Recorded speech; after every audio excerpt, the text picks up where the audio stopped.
नमस्कार मंडळी. ठरलं तर मग या मालिकेचा आजचा म्हणजेच 3 फेब्रुवारीचा जबरदस्त भाग तुम्ही पाहत आहात. आजचा भाग पूर्ण कोर्ट ड्रामा, ट्विस्ट आणि सस्पेन्सने भरलेला होता. भागाची सुरुवात अर्जुन आणि इन्स्पेक्टर सावंत यांच्या चर्चेने होते. अर्जुन विचारतो की नागराज किल्लेदारला आज कोर्टात हजर करण्यात येणार आहे का? पण कोणत्याही परिस्थितीत त्याला जामीन मिळता कामा नये असं तो स्पष्ट सांगतो. इन्स्पेक्टर सांगतात की नागराज अजूनही स्वतःला निर्दोष मानतोय आणि वकील शोधण्याचा देखील प्रयत्न करतोय. अर्जुन मात्र चिडतो आणि म्हणतो की कुटुंबाचा जीव घेण्याचा प्रयत्न करणारा माणूस निर्दोष कसा काय असू शकतो. दरम्यान इन्स्पेक्टर अर्जुनला एक महत्त्वाची माहिती देतो की 2 दिवसापूर्वी महिपत शिकरेला कोणीतरी वकील भेटायला आल्या होत्या आणि त्याचं नाव विशाखा प्रभू असं होतं. अर्जुनला हे नाव नवीन वाटतं आणि तो संशय व्यक्त करतो की ही व्यक्ती कोण असू शकते. त्याला असं वाटतं की कोणीतरी वेषांतर करून महिपतला भेटायला गेलं असावं. दुसरीकडे अस्मिता सचिनला फोन करते कारण तिला वाटतं की सचिन अन्नपाणी सोडून बसला आहे का. पण प्रत्यक्षात सचिन मजेत टी व्ही पाहत असतो आणि पॉपकॉर्न खात असतो. तो मुद्दाम फोन उचलत नाही आणि नंतर कॉलबॅक करून आजारी असल्याचं नाटक देखील करतो. अस्मिता मात्र त्याला दूर राहण्याचा सल्ला देते पण मनात काळजीही व्यक्त करते. सचिन मात्र मनातल्या मनात खुश असतो आणि अस्मिताला परत आपल्याजवळ आणायचा प्लॅन बनवत असतो. दरम्यान नागराजला वकील शोधण्यासाठी जेलमधून बाहेर आणलं जातं.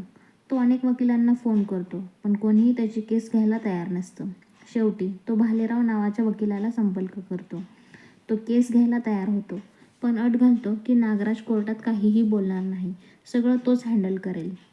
आणि कोर्टात कारवाई सुरू होते. नागराज कटघऱ्यात उभा असतो आणि सगळ्यांच्या नजरा त्याच्यावर असतात. नागराजचा वकील कोर्टात जामिनासाठी विनंती करतो आणि म्हणतो की नागराज प्रतिष्ठित व्यक्ती आहे आणि त्याच्यावर अजून गुन्हा सिद्ध झालेला नाही. यानंतर अर्जुन आपला युक्तिवाद सुरू करतो. तो कोर्टात सांगतो की नागराजने 22 वर्षापूर्वी संपूर्ण कुटुंब संपवण्याचा कट रचला होता आणि सुमनला किडनॅप देखील त्यानेच केलं होतं. तो फोन, ते लोकेशन आणि व्हिडिओसारखे पुरावे कोर्टात सादर करतो. नागराजचा वकील मात्र या पुराव्यांवरती आक्षेप घेतो. तो म्हणतो की व्हिडिओ खोटा किंवा एडिट केलेला असू शकतो आणि लोकेशन हे सुमनला शोधण्यासाठी असू शकतं. तो फॉरेन्सिक रिपोर्टचा दाखला देतो आणि सांगतो की घटनास्थळी नागराजचे कोणतेही ठसे सापडले नाहीत.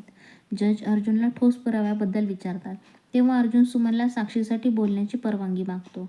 सुमन थोडी घाबरलेली असते पण धैर्याने कोर्टात उभी राहते आणि सांगते की नागराजने स्वतः गुन्ह्याची कबुली दिली होती. तिने सांगितलं की नागराजने कुटुंबाला मारण्याचा प्रयत्न केला आणि तिला किडनॅप देखील त्यानेच केलं होतं. नागराजचा वकील सुमनची उलट तपासणी करतो आणि तिला दबावाखाली साक्ष देण्याचा असल्याचा आरोप करतो. पण सुमन ठामपणे सांगते की ती जे काही बोलत आहे ते खरं बोलत आहे आणि कोणाच्याही दबावाखाली ती बोलत नाहीये. दरम्यान सुभेदारांच्या घरी सगळे कोर्टाच्या वकिलाबद्दल चिंतित असतात. घरात चर्चा सुरू असते आणि काही जुने आरोप पुन्हा उफाळून येतात. प्रियाच्या आणि कुटुंबातील सदस्यांमध्ये वाद होतो त्यामुळे वातावरण थोडंसं तणावपूर्ण बनलं जातं.